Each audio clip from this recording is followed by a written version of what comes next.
இன்னைக்கு தோற்றத்தை பார்த்த உடனேயே மனுஷன் சில வேளையில ஒரு விதமா பேசிடுறான் இல்லையா? மனுஷனை பார்த்தீங்களா? இதெல்லாம் என்னையா விசுவாசி? நான் கையெடுத்து அவருக்கு வணக்கம் சொல்றேன், தோத்திரம் சொல்றேன், அவரு என்னை பார்க்காம போறாரு. உண்மையிலே அந்த மனுஷனுக்கு கண் பார்வை குறையுது இல்லையா? தோற்றத்திலே பார்த்துட்ட உடனே ஒரு தீர்ப்பு சொல்லிடுறா மனுஷன். அவளை பத்தியா, சபைக்கு வரதை பத்தியா, இந்த நகைலாம் தேவையா அவளுக்கு? அவதான் சபையிலே ஒரு ஜப வீராங்கனையா இருக்கிறாள். ஆண்டவர் அவளுடைய உள்ளத்தை அறிவார். தோற்றத்திலே நாம் யாரையும் தீர்ப்பு சொல்லக்கூடாது. அததான் இதில் முதலாவது நாம் கற்றுக்கொள்ளுகிறோம். சகையினுடைய வாழ்க்கையிலே எப்பா அந்தஸ்து, உயரமான அந்தஸ்து, அவனை அண்ணாண்டு பார்க்கக்கூடிய அளவிலே அவனுடைய அந்தஸ்து காணப்பட்டது. ஆனால் சரீரத்தின் உயரமோ அவ்வளவு இல்லை. அவன் குள்ளனாக இருந்தான். ஆயக்காரருக்கு தலைவன் ஐஸ்வர்யவானுமாயிருந்த சகேயு. பாருங்க, யாருக்கு இயேசுவை காண வேண்டும் என்கின்ற ஒரு வாஞ்ச ஆசை இருந்தது? ஏதோ ஒரு ஏழப்பட்ட மனுஷங்க அன்றாட வேலை செய்யறான், கூலிக்காக செய்யறாங்க ஒவ்வொரு நாளும். அப்படிப்பட்ட மனுஷனா இவன் இல்லை, ரொம்ப தேவையெல்லாம் இருக்கு, அதனால அவன் ஆண்டவரை நோக்கி பார்க்கிறான், ஆண்டவரிடத்துல ஒவ்வொரு நாளும் ஜெபித்து கொண்டு இருந்தான். அப்படிப்பட்ட மனுஷனா இல்ல. சாதாரணமா உலகத்துல ஆன்மீகத்துக்கு குறித்த ஆசை யாருக்கு அதிகமா இருக்கும் தெரியுமா? ஏழை எளிய மக்கள், வறுமையில் இருக்கவங்களுக்கு தாங்க, கஷ்டப்படுகிற மக்களுக்கு தான். அவங்களுக்கு தான் என்ன ஆசை? ஆண்டவரே எங்களை பாரு சாமி, எங்களை கண்ணோக்கி பாரு, எங்களுக்கு பல தேவைகள் எல்லாம் இருக்கிறாச்சா, நீர் தான் எங்களுக்கு உதவி செய்யும், அப்படி சொல்லுவாங்க இல்லை? ஆனால் வசதி படைத்தவர்கள் எல்லாம் அப்படி பேச மாட்டாங்க. அந்த அளவுக்கு தேட மாட்டாங்க ஆண்டவரை. எல்லாம் நிறைவேறுக்கு. ஆனா இங்க ஒரு மனுஷன், வித்தியாசமான ஒரு மனுஷன். அவன் ஏழை கிடையாது, தேவையிலே இருக்கிற மனுஷன் இல்லை. அவன் ஐஸ்வர்யவானா இருந்தவன், அந்தஸ்திலே உயர்ந்தவன். இருந்தாலும் அவர் எப்படிப்பட்டவரோ அவரை காண வேண்டும் என்று அவன் வாஞ்சித்துக் கொண்டிருந்தான். அதுதானே அந்த சகையுடத்திலே நாம் பார்க்கிற ஒரு வாஞ்சையாய் காணப்படுகிறது.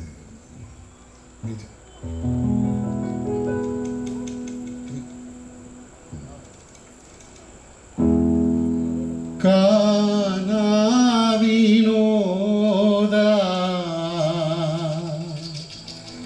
இயேசுநாதா, காணாமல் உன்னை நான் வாழ்வதா, காணாவினோதா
வினோதமானது.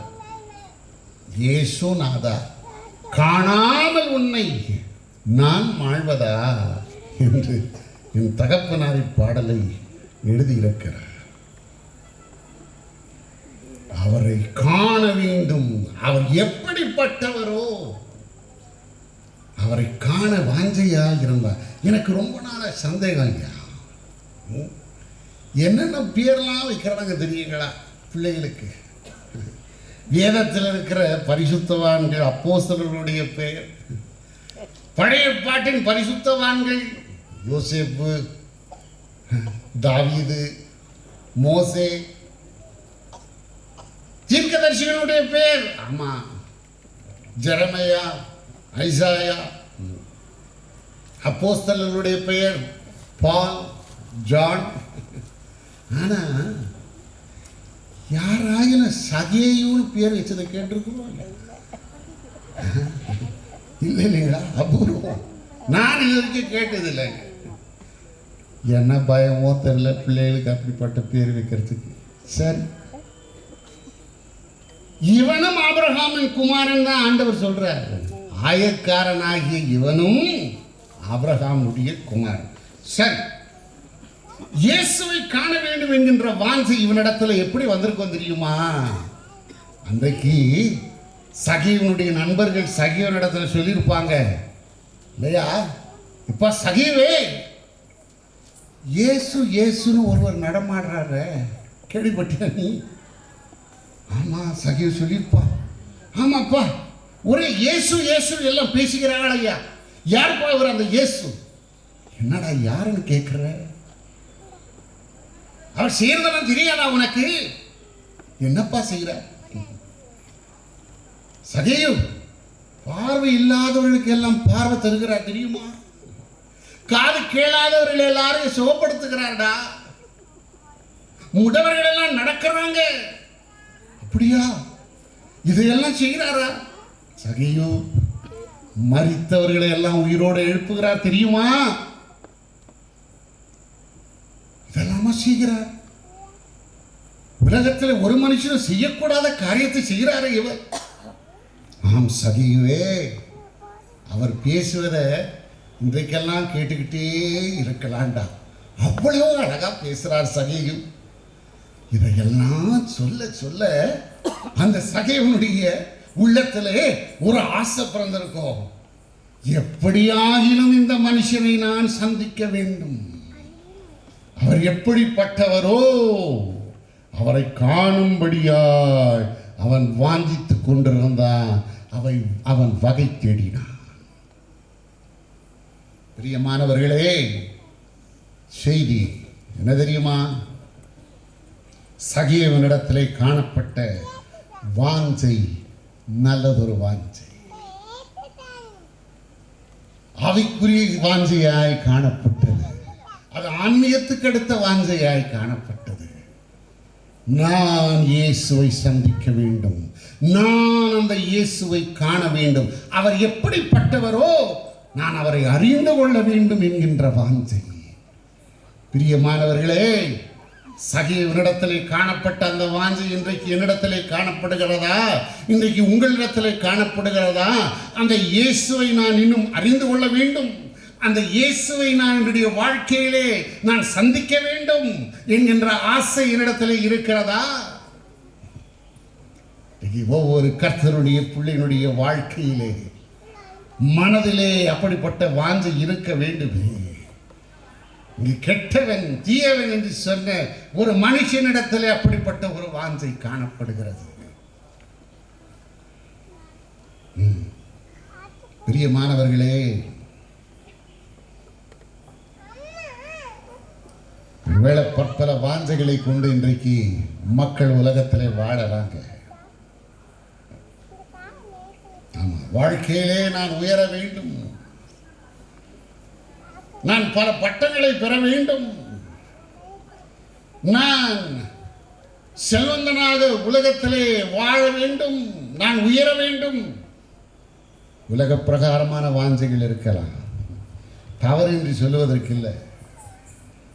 ஆனால் உலக பிரகாரமான வாஞ்சைகளை கொண்ட என்னிடத்திலே ஆன்மீகத்துக்கு அடுத்த வாஞ்சை காணப்படுகிறதா? ஏற்கனவே ஐஸ்வர்யம் படைத்த ஒரு மனுஷனிடத்திலே காணப்பட்ட ஒரு வாஞ்சை, நான் இயேசுவை காண வேண்டும். மாத்திரமல்ல, இயேசுவை காண வேண்டும் என்று அவன் என்ன செய்தானா? வாஞ்சித்தவன் வகை தேடினான். வகை தேடினான். வாஞ்சையும் வகை தேடுதலும் ரெண்டும் ஒன்றுங்க. வாஞ்சை இருந்தால் தான் என்ன செய்வான்? வகை தேடுதலும் செய்யும் இருக்கும். வாஞ்சை இல்லாமல் எந்த ஒரு நபரும் வகை தேட மாட்டான். அதை அவனிடத்திலே காணப்படுகிற ஆசையை நிறைவேற்ற அவன் முயற்சிக்க மாட்டான்.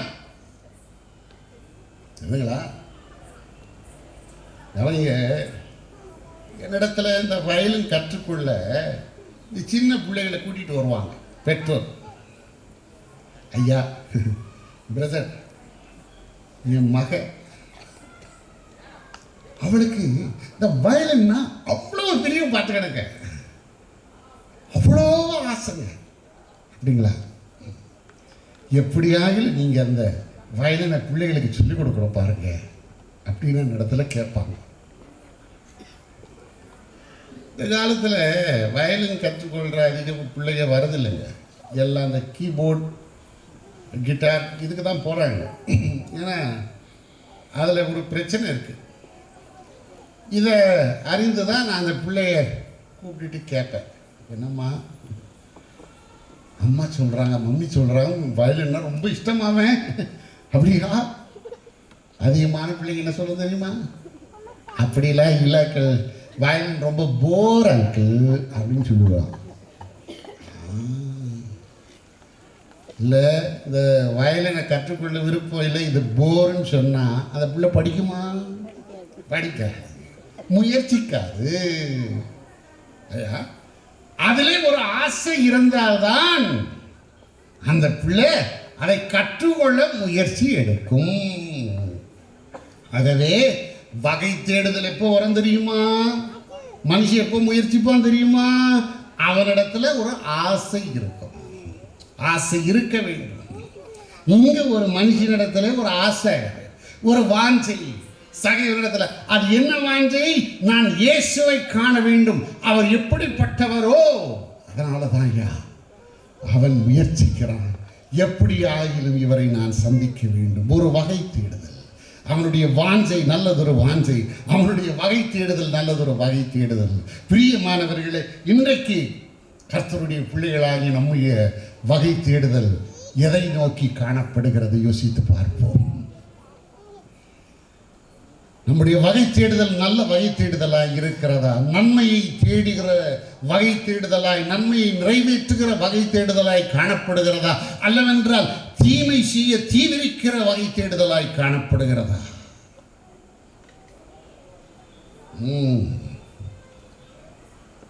உலகத்தில் நடக்கிற காரியம். இன்றைக்கு மனுஷன் வகை தேடுறான். என்ன வகை தேடுறான் தெரியுமா? யாருக்கு குழி வெட்டலாம், யார் வியாபாரத்துக்கு நஷ்டத்தை எப்படி கொண்டு வரலாம், எந்த குடும்பத்தில் அவமானத்தை உண்டு பண்ணலாம், யாருக்கு பிரிவினை உண்டு பண்ணலாம். மனுஷன் இதைதான் நினைக்கிறாயா? யார் நினைக்கிறது? வெளியே இருக்கிறவன் நினைக்கிறானா? சபைக்கு வெளியே இருக்கிறவனா? இல்லப்பா. சபை சில வேளையிலே சபைக்குள்ளே இருக்கிற மக்கள் தீமை செய்ய வகை தேடுகிறார்கள். குடும்பத்தில் இல்லாத ஒருவன் நினைக்கிறானா? அப்படி இல்லை, குடும்பத்தில் இருக்கிறவன் தான்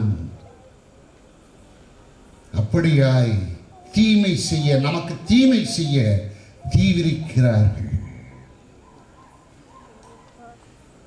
நடக்காததை பேசலங்க.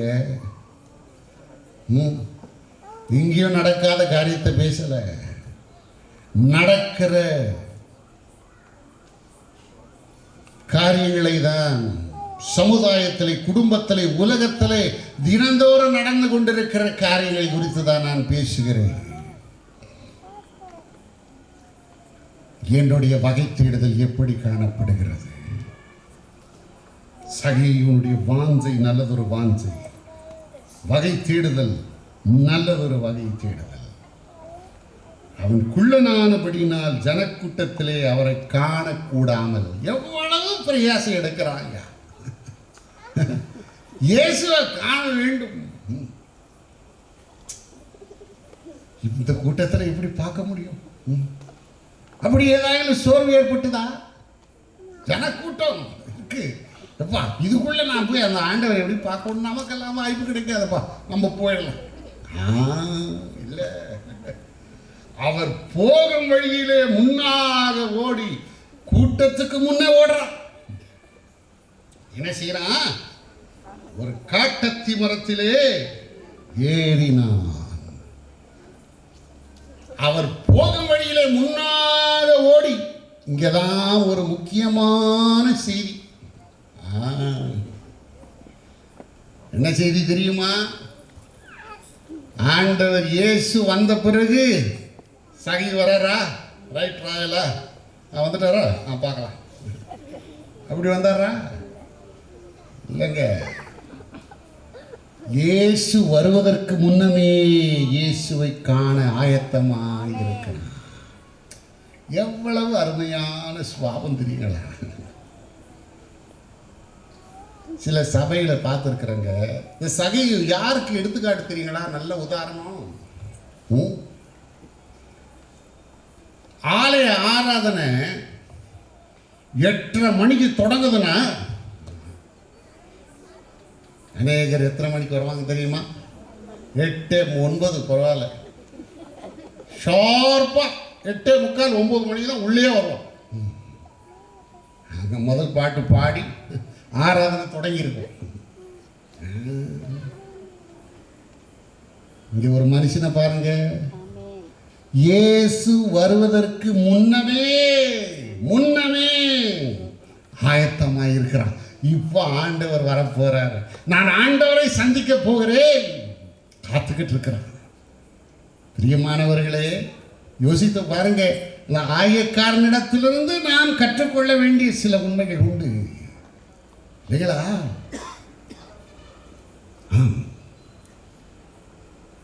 சகை அவன் வாஞ்சித்தான், அவன் வகை தேடினான். மாத்திரமல்ல, அவன் ஓடினான் இயேசுவை காண வேண்டும் என்று.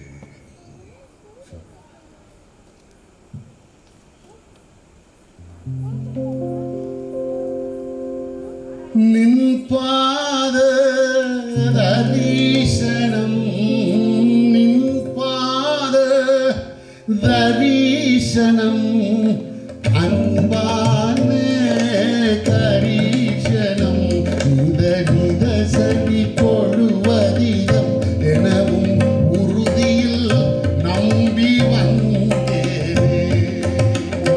நான் நம்பி வந்தேன் மேசையானான், நம்பி வந்தேன். சரணம் சரணம் சரணம்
தான் சமுதாயத்திலே, குடும்பத்திலே, உலகத்திலே தினந்தோறும் நடந்து கொண்டிருக்கிற காரியங்களை குறித்து தான் நான் பேசுகிறேன்.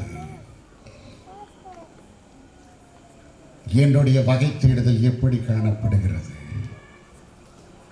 சகேயுனுடைய வாஞ்சை நல்லதொரு வாஞ்சை, வகை தேடுதல் நல்லதொரு வகை தேடுதல். அவன் குள்ளனானபடினால் ஜனக்கூட்டத்திலே அவரை காணக்கூடாமல் எவ்வளவு பிரயாசம் எடுக்கிறாங்க. இயேசுவை காண வேண்டும். இந்த கூட்டத்தில் எப்படி பார்க்க முடியும்? அப்படி ஏதாவது சோர்வு ஏற்பட்டுதா? ஜனக்கூட்டம் இருக்கு, எப்பா இதுக்குள்ள நான் போய் அந்த ஆண்டவரை எப்படி பார்க்கணும், நமக்கெல்லாம் வாய்ப்பு கிடைக்காதப்பா, நம்ம போயிடலாம். இல்லை, அவர் போகும் வழியிலே முன்னாக ஓடி கூட்டத்துக்கு முன்னே ஓடுறான். என்ன செய்யறான்? ஒரு காட்டத்தி மரத்திலே ஏறினான். அவர் போகும் வழியிலே முன்னாக ஓடி. இங்கதான் ஒரு முக்கியமான செய்தி. என்ன செய்தி தெரியுமா? ஆண்டவர் இயேசு வந்த பிறகு சகி வர்றாரா? ரைட் ராயலா வந்துட்டாரா? பார்க்கலாம். அப்படி வந்தாரா? இல்லைங்க. இயேசு வருவதற்கு முன்னமே இயேசுவை காண ஆயத்தமாக இருக்கிறார். எவ்வளவு அருமையான சுவாபம் தெரியுங்களா? சில சபையில் பார்த்துருக்குறேங்க. இந்த சகை யாருக்கு எடுத்துக்காட்டு தெரியுங்களா? நல்ல உதாரணம். ஆலய ஆராதனை 8:30 மணிக்கு தொடங்குதுன்னா அநேகர் எத்தனை மணிக்கு வருவாங்க தெரியுமா? 8:09 பரவாயில்ல, ஷார்ப்பாக 8:45 9 மணிக்கு தான் உள்ளே வருவோம். அங்கே முதல் பாட்டு பாடி ஆராதனை தொடங்கியிருக்கும். இங்கே ஒரு மனுஷனை பாருங்க, இயேசு வருவதற்கு முன்னமே ஆயத்தமாக இருக்கிறான். இப்போ ஆண்டவர் வரப்போறாரு, நான் ஆண்டவரை சந்திக்க போகிறேன், காத்துக்கிட்டு இருக்கிறான். பிரியமானவர்களே, யோசித்து பாருங்க. இந்த ஆயக்காரனிடத்திலிருந்து நாம் கற்றுக்கொள்ள வேண்டிய சில உண்மைகள் உண்டு இல்லைங்களா?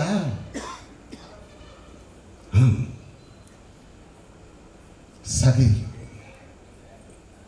அவன் வாஞ்சித்தான், அவன் வகை தேடினான். மாத்திரமல்ல, அவன் ஓடினான் இயேசுவை காண வேண்டும் என்று.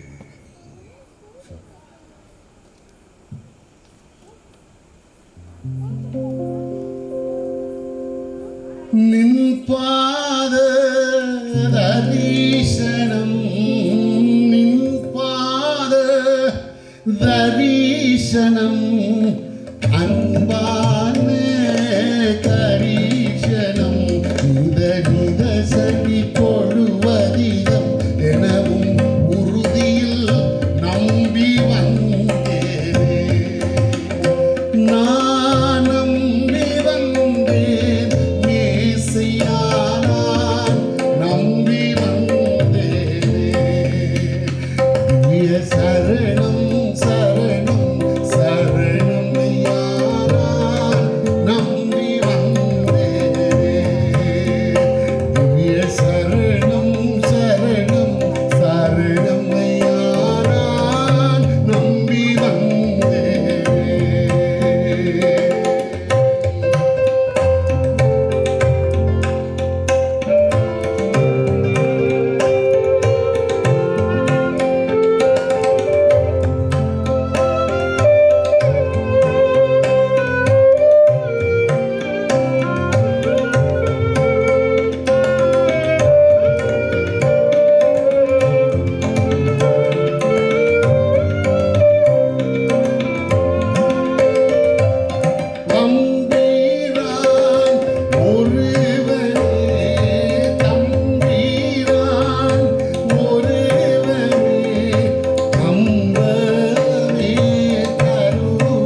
அன்பான கரிசனம்.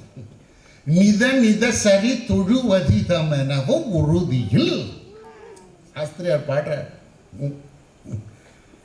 நின் பாதம் மூடிய பாதம் தாயா எனக்கு தரிசனம். உன் முகத்தை பார்க்க கூட எனக்கு அருகதை இல்லை. நான் தகுதியற்றவன் கிடையாது. உம்முடைய பாதம், நின் பாதம் தரிசனம். அன்பா என் பேரில் கரிசனை கொள்ளுகிறீரே. நித நித சரி தொழுவதிதம் எனவும் உறுதியில். என்ன அர்த்தம்? நித நித நிதமும் சரியாக தொழுவது எனக்கு இதமாய் இருக்கிறது. அந்த உறுதியோடு நான் உம்மை நம்பி வருகிறேன். அதான் நித நித சரி தொழுவது இதம் எனக்கு உறுதி. அந்த உறுதியோடு உம்மை நான் நம்பி வருகிறேன். ஒரு புலவன் இந்த பாடலுடைய வரியை கேட்கும் பொழுது அவர் சொல்லுகிறார், வேதநாயக சாஸ்திரியார் ஒரு வரியை எழுதும் பொழுது இந்த ரெண்டு அர்த்தத்திலையும் எழுதுவார்கள். அதில் இந்த வரி ஒரு உதாரணமாக இருக்கிறது. நித நித சரி தொழுவது இதம் என உறுதியில். நிதமும் உண்மை சரியாக தொழுவது எனக்கு இதமாய் இருக்கிறது, அந்த நம்பிக்கையோடு வருகிறேன் என்பது ஒரு அர்த்தம். மற்றொரு அர்த்தம் என்ன தெரியுமா? நித நித சரி, ஸ்வரங்கள் சரிகமா பதனிசா, நித நித சரி, அப்படிப்பட்ட ஸ்வரங்களை கொண்டு உம்மை தொழுகிறேன், நம்பி வர சுவாமி. சரி, அது சாஸ்திரியாருக்கு தேவன் கொடுத்த ஞானம். அவர் எழுதினார். சகையு அவரை தரிசிக்கும்படியாய் அங்கு வருகிறார். கவனிங்க, ஒரு பெரிய உண்மையை சொல்றேங்க. எவ்வளவுதான் மனுஷன் கடவுளை பார்க்கணும், கடவுளை தரிசிக்கணும், கடவுள் அங்க இருக்கிறார், கடவுள் இந்த இடத்துல ஊர்ல இருக்கிறார், கடவுள் அந்த ஊர்ல இருக்கிறார், அங்க போய் பார்க்கணும், இங்க போய் பார்க்கணும்னு மனுஷன் பிரயாசப்பட்டாலும் கடவுள் மனுஷனுக்கு தன்னை வெளிப்படுத்தாதொழிய மனுஷன் கடவுளை காண முடியாது. கடவுளை தான் யார் தன்னை மனுஷனுக்கு வந்து வெளிப்படுத்த வேண்டும். இங்கே சகையும் ஆண்டவரை காண வேண்டும் என்று பிரயாசப்படுறா, ரொம்ப விரும்புறா.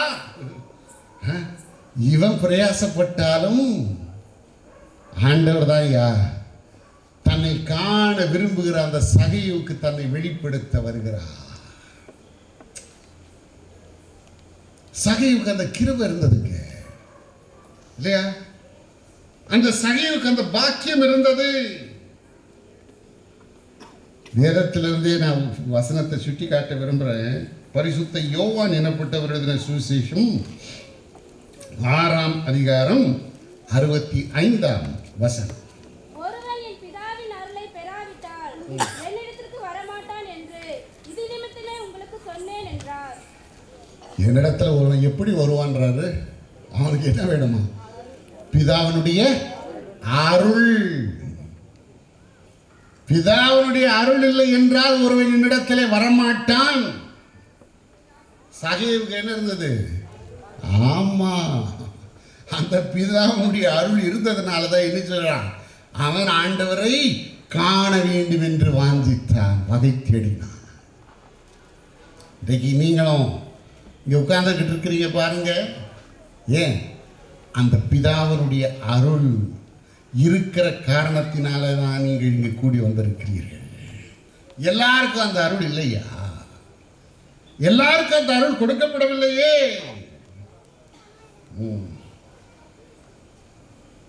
அதை கவனிங்க. அவர் அந்த வார்த்தை சொல்றார் ஆண்டவர். அப்ப என்ன நடந்தது? 66ஆம் வசனம். அவருடைய சீஷரில் அவருடனே கூட நடவாமல் பின்வாங்கி போனார்கள். ஆமா, இவர் என்னமோ அருள் இருந்தாதான் அவர் பின்ன போக முடியும்னு சொல்றார். இதெல்லாம் என்னையா இது? நினைக்கிறீங்களா? பிதாவானவர் யாருக்கு அந்த அருள் கொடுக்கிறாரோ, அந்த கிருபை கொடுக்கிறாரோ, அவர்கள் தான் ஆண்டவரை சந்திக்க முடியும். இன்னும் தெளிவாக பார்க்கலாம். அதே 6ஆம் அதிகாரம் 44ஆம் வசனம். என்னை அனுப்பின பிதா ஒருவனை இழுத்து கொள்ளாவிட்டால் அவன் என்னிடத்தில் வரமாட்டான். போதுமா? என்னை அனுப்பின பிதா ஒருவனை, என்ன வார்த்தை வாசிக்கிறவங்க, இழுத்து கொள்ளாவிட்டால். இழுக்க வேண்டிய நிர்பந்தம் எப்போ ஏற்படும் தெரியுமா? ஒரு மனுஷன் வரமாட்டான்னு ஓடும் பொழுதுதான் என்ன செய்ய வேண்டியிருக்கும்? ஏய் வா வா வா வா வா வா வாடா, இழுக்க வேண்டியிருக்கு. அவனே வரன்னு சொன்னா இழுக்க வேண்டிய அவசியம் இருக்கு? அவசியமே இல்லைங்க. இழுக்க வேண்டிய நிர்பந்தம் ஏன் ஏற்படுது? ஒருவன் வரவில்லை என்றால் அவனை இழுக்க வேண்டும். இப்ப யாரை இழுக்க வேண்டியதா இருக்கு? ஆண்டவரை நான் அறிய விரும்பவில்லை, அவரை காண விரும்பவில்லை என்று நினைக்கிறவர்களுக்கு ஆண்டவர் என்ன செய்கிறார்? இழுக்கிறார். நான்லாம் இழுத்து கொள்ளப்பட்டவன் தாங்க. இவ்வளோ நேரம் பேசுகிறேன் பாருங்க, பிரசங்கம் பண்ணுறேன்னு, பாடுறேன், இசை வாசிக்கிறேன் இல்லையா? என்னை எல்லாம் அவர் இழுத்து கொண்டார். நான் வர கொஞ்சமும் நினைக்கல. என் குடும்பம் பாரம்பரியமான ஊழியம் தாங்க. சின்ன வயசுல இருந்து அவ்வப்பொழுது ஊழியத்தில் பங்கேற்று இருக்கிறேன். அதெல்லாம் உண்மைதான். ஒரு கல்லூரி பட்டப்படிப்பு முடித்த பிறகு எனக்கு வேறு ஆசைகள் இருந்தது. என்ன ஆசை தெரியுமா? இசைத்துறையிலே நான் பெரியவனாக வேண்டும், பெரிய மேதையாக வேண்டும். அதெல்லாம் செய்து பார்த்தேன். அதெல்லாம் செய்து பார்த்தேங்க. இந்த ஊழியத்தை யார் போய் செய்யறது? எங்கள் தகப்பனார் செய்த ஊழியத்தை நான் பார்த்துருக்கிறேன். இந்த பாடலாம் நமக்கு வேண்டாம்பா, நாம் விரும்புகிற காரியத்தை நம்ம செய்யலான்னு சொல்லி நான் என்னுடைய சுய வழியிலே நான் சென்றேன். ஆனால் கர்த்தர் விட்டுட்டாரா? நானும் இழுத்து கொள்ளப்பட்டேன்.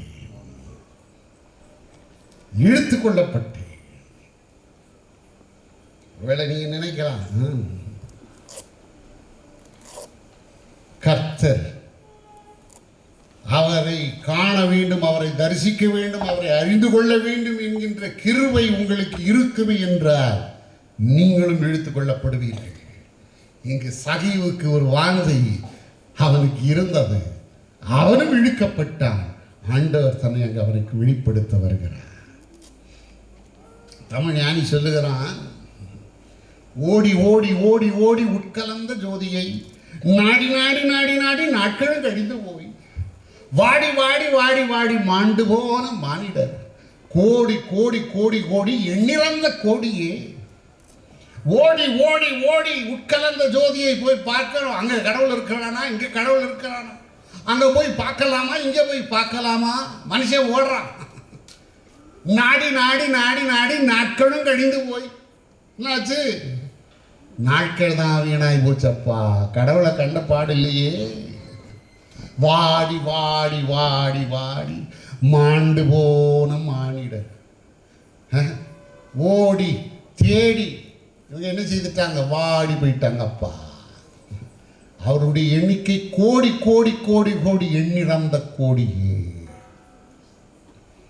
மனுஷன் போய் கடவுளை பார்க்க முடியாது. கடவுள் தான் மனுஷனுக்கு தன்னை வெளிப்படுத்த வேண்டும்.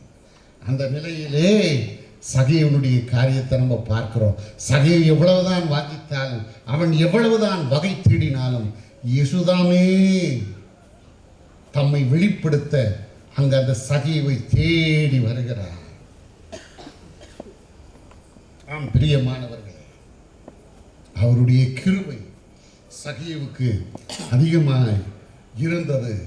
அந்த கிருபை இருந்த காரணத்தினாலே சகீவு இயேசுவை சந்திக்க முடிந்தது. பாடலை பாடும் பொழுது கர்த்தர்க்கென்று காணிக்கை சேகரிக்கப்படும்.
சகீவே நீ சீக்கிரமாய் இறங்கி வா. சீக்கிரமாய் இறங்கி வா. இன்றைக்கு நான் உன் வீட்டிலே தங்க வேண்டும் என்றார். இன்றைக்கு உன் வீட்டிலே நான் தங்க வேண்டும்.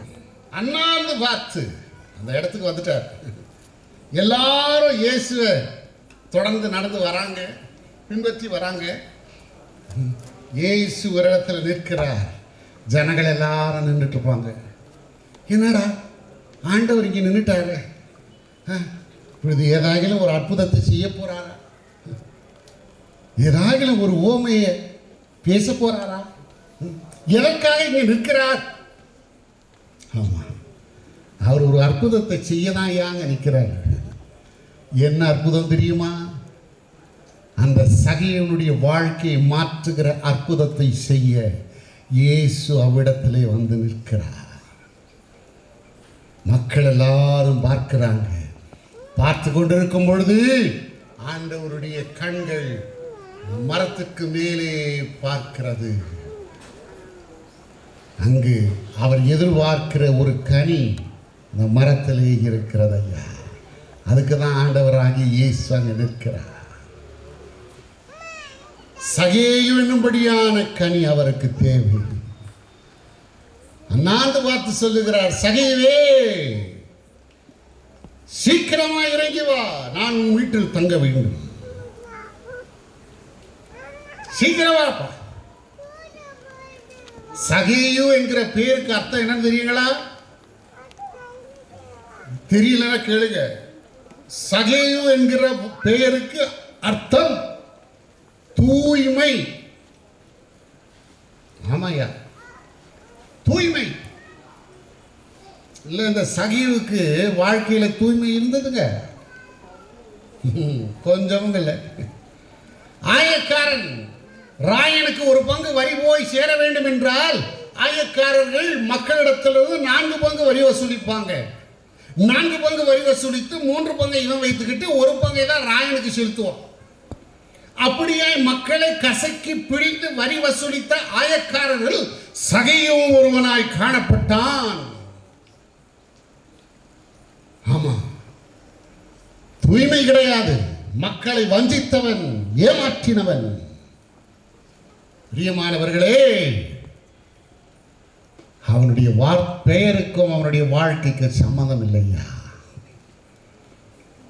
இன்றைக்கு அநேக வேளையிலே நம்முடைய நிலையும் சகையுடைய நிலை போலதாக இருக்குது இல்லைங்களா? கிறிஸ்தவர்கள் என்று சொல்லப்படுகிற நம்மிடத்திலே கிறிஸ்துவின் சிந்தை காணப்படுகிறதா? கிறிஸ்து இயேசுவின் பரிசுத்தம் உண்டா? கிறிஸ்து இயேசுவின் தாழ்மை உண்டா? கிறிஸ்து செயல்படுத்தின அன்பு இடத்திலே காணப்படுகிறதா? கிறிஸ்துவனுடைய சகிப்புத்தன்மை இடத்திலே உண்டா? கிறிஸ்துவனுடைய பொறுமை இடத்திலே காணப்படுகிறதா? கிறிஸ்தவர்கள் என்று சொல்லப்படுகிற நம்மிடத்திலே அந்த கிறிஸ்து இயேசுவின் சிந்தை காணப்பட வேண்டுமே. பவுலடிகளார் சொல்லுகிறார், கிறிஸ்து இயேசுவின் இருந்த சிந்தையே உங்களிலும் இருக்க கடவது. எந்த அடிப்படையில் கிறிஸ்தவர்கள் என்று சொல்றோம்? ஒழுங்கா ஆலயத்துக்கு வர இல்லைங்களா? வாரத்துக்கு ஒரு முறை, வாரத்துக்கு ஒரு நாள் கிறிஸ்தவன் தானுங்களே. அந்த அடிப்படையில் கிறிஸ்தவன் சொல்லக்கூடாதுங்க. ஒழுங்கா வேதத்தை வாசிக்கிறேன்களே, நான் கிறிஸ்தவன் ஆக முடியாதா? ஆக முடியாது. இல்லை, ஜெபம் பண்றேன், நான் உபவாசிக்கிறேன், காணிக்கைலாம் நிறைய கொடுக்குறேன்னா கிறிஸ்தவன் கிடையாதா? கிடையாது. கோயிலுக்கு ஒழுங்கா வரலாம், ஒழுங்கா ஜெபிக்கலாம், ஒழுங்கா வேதம் வாசிக்கலாம், ஒழுங்கா பாட்டு பாடலாம், வயலின் வாசிக்கலாம், பிரசங்கம்லாம் பண்ணலாம். அதனால கிறிஸ்தவன் கிடையாதுப்பா, தப்பா நினைச்சிடாதீங்க. இது நம்மை கிறிஸ்தவன் என்று நம்மை தகுதிப்படுத்தாது. இப்படிப்பட்ட காரியங்கள் பின்ன எதுதான் என்னை தகுதிப்படுத்தும்? என்னை தகுதிப்படுத்துவது ஒன்றுதான். எது என்னை தகுதிப்படுத்தும் தெரியுமா? கிறிஸ்து இயேசுவின் சிந்தையை உடையவனாய் நான் காணப்படுகிறேனா, அந்த சிந்தை ஒன்றுதான் என்னை கிறிஸ்தவன் என்று என்னை தகுதிப்படுத்துமே ஒழிய வேறு எதுவும் என்னை தகுதிப்படுத்தாதுங்க. பெயருக்கும் வாழ்க்கைக்கும் சம்பந்தம் இல்லாத நிலையிலே அநேக வேளையிலே நாம் ஜீவிக்கிறோம். சகியுடைய நிலையும் அதுதாங்க. சகியு என்றால் தூய்மை. எந்த அளவும் தூய்மை இல்லப்பா. சீக்கிரமா இறங்கி வா, நான் உன் வீட்டில் தங்க வேண்டும். ஆமா, சீக்கிரம். ஏங்க அந்த வார்த்தை சீக்கிரம்? ஒரு நல்ல செய்தி காத்துட்டு இருக்குப்பா, தாமதம் கூடாது. இன்றைக்கு நல்ல செய்தி சொல்லும் போது எல்லாம் மெதுவாக சொல்லுவாங்களா? ஏதோ ஒரு வருத்தத்தின் செய்தி சொல்லும் போது சொல்லுவாங்க, அவங்க அண்ணார் உங்களுக்கு தெரியுங்களா, அந்த தெருவில் இருந்தாருங்களே 3வது வீடு, ஆமாங்க அவன் தவறி போயிட்டாருங்க. ரொம்ப சத்தத்தை குறைச்சி கொஞ்சம் மெதுவாக தான் பேசுவாங்க இல்லையா? அது ஒரு துக்க செய்திங்க. இதே ஒரு நல்ல செய்தி, ஒரு தம்பி பாஸ் பண்ணிட்டான் 12th ஸ்டாண்டர்ட், நல்ல மதிப்பெண் எடுத்து பாஸ் பண்ணிட்டான். வீட்டில் வந்து சொல்லுவாங்க, அம்மாப்பா நான் 12th ஸ்டாண்டர்ட் நல்ல மதிப்பெண் எடுத்து பாஸ் பண்ணிட்டேன் அப்படியே சொல்லுவான். விஷயம் தெரியுமா உனக்கு, பாஸ் பண்ணிட்டாப்பா, டோட்டல் தெரியுமா, ஒரு ஆரவாரம், ஒரு சத்தம், உற்சாகம், சீக்கிரமா சொல்லணும், எல்லாருக்கும் போய் சொல்லுவான். அதுதாங்க ஆண்டவர் சொல்றப்பா, சீக்கிரமா இறங்கி வாடா, நல்ல செய்தி, நல்ல செய்தி, உன்னுடைய ரட்சிப்பின் செய்தி காத்துக்கிட்டு இருக்கடா, நீ உன் வீட்டார ரட்சிக்கப்பட போகிறீர்கள், சீக்கிரமா இறங்கி. கவனிங்க, சகேயு எதுக்குயா மரத்து மேலே ஏறினா? இல்லை, நான் மரத்து மேலே ஏறி உட்காருவேன், இவர் என்னை அண்ணாந்து பார்ப்பாரு, என்னை கூப்பிடுவாரு, என் வீட்டுக்கு வர, இதெல்லாம் தெரியுமா அவனுக்கு? அதெல்லாம் தெரியாது. நான் இயேசுவை கண்டால் போதும் என்கின்ற எதிர்பார்ப்போடு அவன் மரத்திலே போய் உட்கார்னாயா, ஏறினா. நான் இயேசுவை கண்டால் போதும், இது போதும். ஆனால் அவன் நினைக்கிறதற்கும் எதிர்பார்க்கிறதற்கும் அதிகமாய் ஆண்டவர் அவனுக்கு தருகிறார். எப்பா எனக்கு கண்டா போதும் நினைக்கிறியா, நினைச்சியா, உன் வீட்டுக்கு வரண்டா, உன் வீட்டுக்கு வரப்போறேன். ஐயோ, நம்முடைய வாழ்க்கையிலே ஆண்டவரிடத்தில் பல காரியங்களை எதிர்பார்க்கிறோம் இல்லையா? பிரியமானவர்களே, நாம் எதிர்பார்ப்பது குறைவு, ஆண்டவர் நமக்கு தர சித்தமாக இருக்கிறது தாங்க அதிகம். வாசிங்க, சகேயு என்ன செய்யலாம், முடிச்சிடலாம். சீக்கிரமா இறங்கி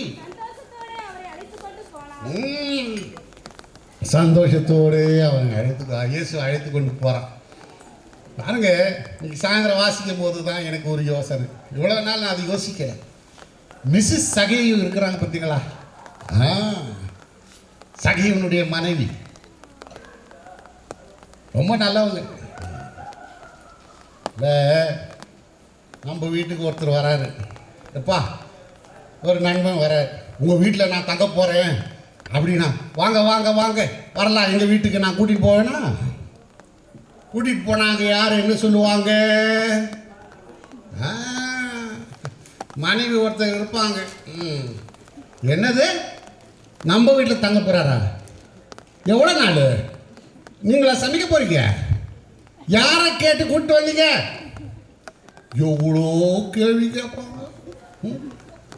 குடும்பம் நான் கேட்க மாட்டேங்களா? ஏங்க அவங்களுக்கு தானங்களே வேலை, நம்ம கூட்டிகிட்டு போயிடுவோம். ஆனால் இங்கே பாருங்க, சீக்கிரமாக கூட்டிகிட்டு போடுறாங்க. அவங்களுக்கு தெரியும் அவனுடைய மனைவியை குறித்து இல்லையா? ஒரு வேதத்தில் ஒரு பகுதியை வாசிக்கும் பொழுது இப்படியெல்லாம் நினைச்சு வாசிக்கணும். இங்கே அதுதாங்க சும்மா ஒரு சம்பவம் எழுதப்பட்டிருக்கு அப்படியே வாசித்துட்டு போயிடக்கூடாது. குடும்பம்னா இதெல்லாம் நடக்க தானே செய்யும், நடந்த சம்பவம் தானே. சரி, அவன் அழைத்து கொண்டு போகிறான், முடிக்கிறான். கடைசியில் என்ன நடக்குது? எல்லாரும் என்ன சொல்றாங்க? வாசிக்கமா, பாவியாகிய மனுஷனிடத்தில் தங்கும்படி போகிறார். இயேசுனுடைய பேருக்கு ஒரு இழுக்கு வருகிறதுங்க. இப்போ ஆமா, இவர் என்னமோ நல்லவன் யோசித்தோம், நல்ல போதனைகளை எல்லாம் சொன்னார் நமக்கு. இப்போ என்னமோ ஆயக்காரனுடைய வீட்டுக்கு போறாரு. ஐயோ, பாவியாகிய மனுஷனுடைய வீட்டுக்கு போறாரு, போகலாமா? இதை அறிந்த சகேயு எல்லாருக்கும் முன்ன என்ன சொல்றான் தெரியுமா? வாசிங்கய்யா அவனுடைய அறிக்கை. சகேயு நின்று கர்த்தரை நோக்கி, ஆண்டவரே, என் ஆஸ்தியில் பாதியை ஏழைகளுக்கு கொடுத்து விடுகிறேன். நான் ஒரு எவனிடத்திலாவது அநியாயமாய் வாங்கினது உண்டானால் காலத்தனையாய் திரும்ப செலுத்துகிறேன் என்றான். கவனிங்க, அவனுக்கு தெரியுது இப்ப இயேசு எல்லாரும் படிக்கிறாங்க, அவரை அவதூறாய் பேசுகிறார்கள், நான் பாவி, நான் மனம் மாற வேண்டும், நான் மனம் மாற வேண்டும். உடனே அவனுடைய பாவத்தை அறிக்கை செய்யறாங்க. நியாய பிரமாணம், எவனிடத்திலாவது அநியாயமாய் வாங்கினது உண்டானால் திரும்ப செலுத்தும் பொழுது நாலத்தனையாய் செலுத்த வேண்டும். 10 ரூபா அநியாயமாக வாங்கிட்டா 40 ரூபா கொடுக்கணும். நியாயப்பிரமாணம். அதை தான் ஏன் சகியோங்க சொல்லுகிறாங்க. உண்மையான மனம் திரும்புகிறது. ஆண்டவர் என்ன சொன்னார் தெரியுமா? இன்றைக்கு வீட்டுக்கு அவனை நோக்கி வீட்டுக்கு ரட்சிப்பு வந்தது. இவனும் ஆபிரகாமுக்கு குமாரனாய் இருக்கிறானே, இழந்து போனதை தேடவும் ரட்சிக்கவுமே மனுஷகுமாரன் வந்திருக்கிறார் என்றார். உண்மைதாங்க இல்லையா? உண்மையான மனம் திரும்புதல் பிரியமானவர்களே, அப்பொழுதுதான் ரட்சிப்பு பிறக்கும். சும்மா பேருக்கு நானும் ஆண்டவருடைய பிள்ளை, நானும் மனம் திரும்பிட்டேன்னு சொன்னால் ரட்சிப்பு இல்லைங்க. நல்ல கவனிங்க. ஒரு காரியத்தை சொல்லி முடிக்கிறேன். சகேயு மனம் திரும்ப பிறகு ஆண்டவர் அவனுடைய வீட்டுக்கு போறாரா? மனம் திரும்புவதற்கு முன்னமே ஆண்டவர் அவனுடைய வீட்டுக்கு போறாரா? Very good. இல்லை, நான் ரொம்ப நல்லவங்க, அதனால தான் ஆண்டவர் என் பேரில் பிரியமா இருக்கிறாரு, என்னோடு இருக்கிறார் சொல்ல முடியுமா? இல்லை, நான் அநீதி உள்ளவன், ஆண்டவர் எதிர்பார்க்கிற வாழ்க்கையை நான் வாழலை, நான் தீயவன், நான் பாவி. இருந்தாலும் ஆண்டவர் என் பேரில் அன்பு கூறுகிறார், ஆண்டவர் என்னோடு இருக்கிறார். அந்த உணர்வை தான் ஆண்டவர் நமக்கு ஒவ்வொரு நாளும் தந்து கொண்டிருக்கிறார். பிரியமானவர்களே, சகையை மாற்றின ஆண்டவர் இன்றைக்கு நம்மையும் மாற்ற வல்லவராக இருக்கிறார். அந்நாளிலேயே மற்றவரிடத்திலிருந்து பறித்து வாழ்ந்த அவன் இயேசு அவனை சந்தித்த பிறகு மற்றவர்களுக்கு கொடுத்து வாழ விரும்புகிறான். அவரிடத்திலே காணப்பட்ட தீய சிந்தை ஒழிந்து கிறிஸ்து இயேசுவின் சிந்தை பிறந்தது. ஒருவேளை இன்றைக்கு நினைக்கலாம், நான் இப்படிப்பட்ட பாவத்திலிருந்து நான் என்னை விடுவிக்க முடியவில்லை, இதிலிருந்து என்னால் விடுபட முடியவில்லை. யாராக உதவி செய்ய மாட்டாங்களா? எனக்கு விமோசனம் இல்லையா? இப்படிப்பட்ட பாவத்தோடு தான் நான் வாழ வேண்டுமா, சாக வேண்டுமா நினைக்கிறோமா? இல்லை. அன்றைக்கு அந்த சகைவை விடுவித்த அதே ஆண்டவர், வல்லமையுள்ள ஆண்டவர், அந்த சகைவனுடைய வாழ்க்கையில இடைப்பட்டு அந்த சகைவை மாற்றின ஆண்டவர் உங்களையும் என்னையும் மாற்ற வல்லவராக இருக்கிறார். குமாரன் உங்களை விடுதலையாக்கினால் நீங்கள் மெய்யாகவே விடுதலையாவீர்கள். யார் விடுதலையாக்க முடியாதுங்க. உங்க பாவத்திலிருந்து உங்களை விடுதலையாக்க ஆண்டவராகிய இயேசு கிறிஸ்து ஒருவர் தாயா முடியும். சகைவை மாற்றின ஆண்டவர் நம்மையும் மாற்ற வல்லவராய் இருக்கிறாரே. பிரியமானவர்களே, இத்துடனே நாளின் செய்தியின் மழையின் காரணத்தினாலே நான் முடிக்க விரும்புகிறேன். நாளை தினத்தில் கர்த்தருடைய வார்த்தை கேட்போம். கர்த்தர் நமக்கு நல்ல சீதோஷ நிலையை கட்டளையிடுவார் என்று அவரிடத்திலே ஜெபிப்போம். கர்த்தர் செய்வார். கர்த்தர் தாம் யாவரையும் ஆசீர்வதிப்பாராக. சொல்லப்பட்ட சத்தியத்தை மறக்க வேண்டாம். நாளை சரியாக 6:30 மணிக்கு இக்கூட்டம் ஆரம்பிக்கப்படும். உறவினர்கள், விசுவாசிகள், உங்களுக்கு தெரிந்தவர்களுக்கு இக்கூட்டத்தை அறிமுகம் செய்து அழைத்து வரும்படி கேட்டுக்கொள்கிறோம். எங்கள் அன்பின் ஆண்டவரே, இந்த முதல் நாள் கூட்டத்தை கர்த்தர் ஆசீர்வதித்து சகேயுவினுடைய நற்காரியங்களை நாங்கள் கேட்டு பயனடைய ஆண்டவரே எங்களுக்கு கிருபை செய்தீர். அதற்காக ஸ்தோத்திரம். தொடர்ந்து நடைபெறுகிற 2 நாள் கூடுகை ஆசீர்வதியும். மழைக்கு முன்பதாக நாங்கள் வீடு சேர எங்களுக்கு இரக்கம் செய்யும். இயேசுவின் நாமத்தில் வேண்டிக் கொள்கிறோம் நல்ல பிதாவே, ஆமென். நம்முடைய கர்த்தராகிய இயேசு கிறிஸ்துவின் கிருபையும் பிதாவாகிய தேவனுடைய அன்பும் பரிசுத்த ஆவியானவரின் அந்யோன்ய ஐக்கியமும் நம் அனைவரோடும் இன்றும் என்றும் சதா காலங்களிலும் நிலைத்திருப்பதாக, ஆமென். என் ஆத்துமாவே கர்த்தரை ஸ்தோத்திரி, என் முழு உள்ளமே பரிசுத்த நாமத்தை ஸ்தோத்திரி.